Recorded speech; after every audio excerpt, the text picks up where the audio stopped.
Hi, turning to the Eastern Land as we explore below topics and more. DC investigating herd inflammation in COVID-19 vaccinated teens, young adults. Congressman forgot to cast Proxy vote that may have killed Democrat bike spending package. Spokesperson. DOJ suggests $90,000 charges Black Lives Matter supporters who allegedly stormed Capitol.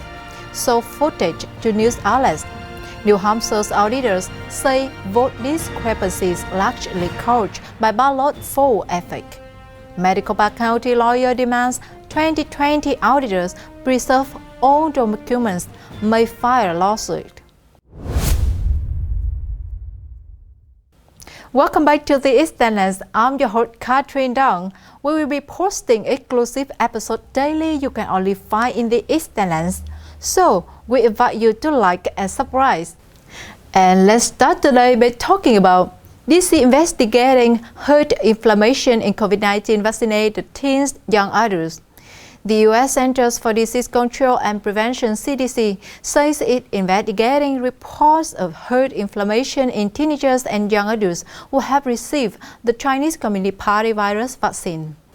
Noting that there have been relatively few reports of mild cases of myocarditis, the agency said that its COVID-19 vaccine safety technical work group should investigate and communicate the findings to vaccine recipients. The agency said that vaccines using the mRNA technology from pharmaceutical companies Pfizer and Moderna appear to be causing the issue. Vaccines using mRNA, which are relatively uncommon, use messenger ribonucleic acid (RNA) to create a protein that prompts an immune response within an individual, while Johnson & Johnson's vaccine instead used an adenovirus that was rendered unable to replicate. The reports of myocarditis have been mostly in adolescents and young adults and are more likely to occur in males. The symptoms also show up after the second dose. About 4 days after vaccination, the CDC's Advisory Committee on Immunization Practices said in a statement dated May 17. And the second news we're going to discuss about. Congressman forgot to cast Proxy vote that may have killed Democrat back spending package. Spokesperson. A member of the House didn't cast a Proxy vote for a fellow congressman on the Democrats' back $1.9 billion capital security spending bill because it split his mind. A spokesperson for Representative Ken Cavett told Just the News that Cavett had been voting by proxy for Representative John Carter throughout the week before the vote was held. It came just days after House Speaker Nancy Pelosi extended the COVID-19 vote by proxy mandate for several more weeks, a move criticized by Republicans. But for the vote on the $1.9 billion package on May 20, Representative Cavett made a mistake and simply forgot to cast Representative Carter's vote. The spokesperson said Carter had submitted a letter to the House clerk to have covered the authority to vote by proxy. Next, we're going to talk about DOJ suggests $90,000 charges Black Lives Matter supporters who allegedly stormed Capitol, show footage to news outlets. The Department of Justice DOJ says $90,000 from a Utah man who saw footage of Alice Babbitt being shot during the January 6 Capitol breach, according to court filings filed by federal prosecutors. John O'Sullivan, a political activist who reportedly attended Black Lives Matter protests last year and who allegedly agitated rioters inside the Capitol, was also charged with new weapons charges, according to the documents unsealed last week. So far, more than 400 people have been charged in connection to the breach, which occurred as members of Congress were voting to certify the 2020 presidential election. According to the court documents, Sullivan portrayed himself as an independent journalist who was reporting on the chaos but he actually encouraged other participants to burn the buildings and engage in violence. The bill passed 213 to 212 as several Democratic members of the leftist squad voted against the bill or abstained, many of whom cited the bill's additional function for police departments as their reason for opposing the bill. Then we're going to discuss about New Hampshire auditors say vote discrepancies largely caused by ballot for effect. Election auditors with New Hampshire are saying that some of their latest findings are large enough to account for discrepancies in the November 3rd election results for 4 states' representative seats.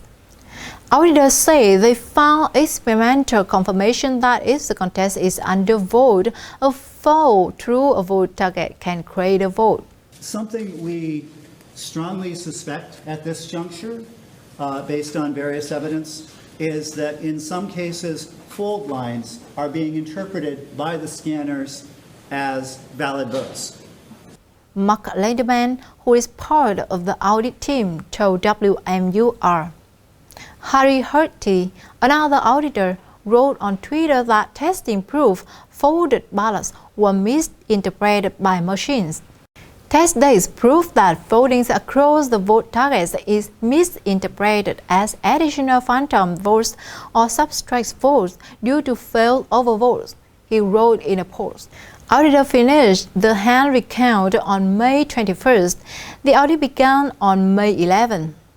And finally, we're going to talk about Maricopa County lawyer demands 2020 auditors preserve own documents, may file lawsuit.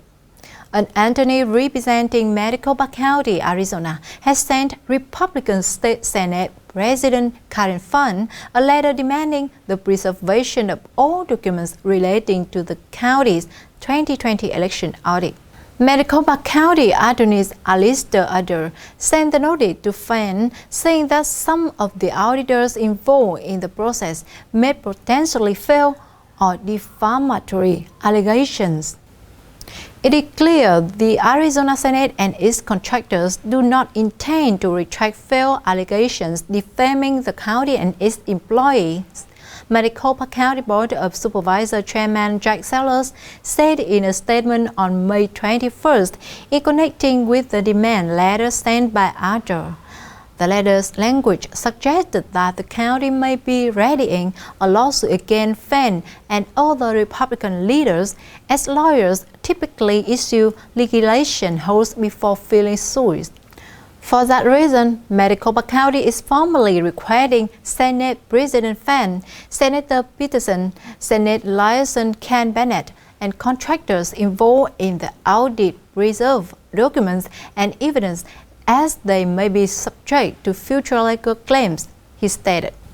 The letter focused on Funn's May 13 letter that said a subcontractor for the audit recently discovered that the entire database directory from the D drive of a machine was deleted. An official Twitter account run by the Senate's liaison from the Maricopa Forensic Audit issues a tweet about the drive being deleted, which hasn't been taken down and was also referenced in the demand letter from Adler.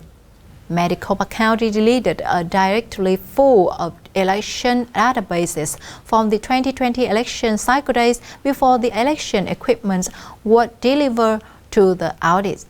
It is a spoliation of evidence.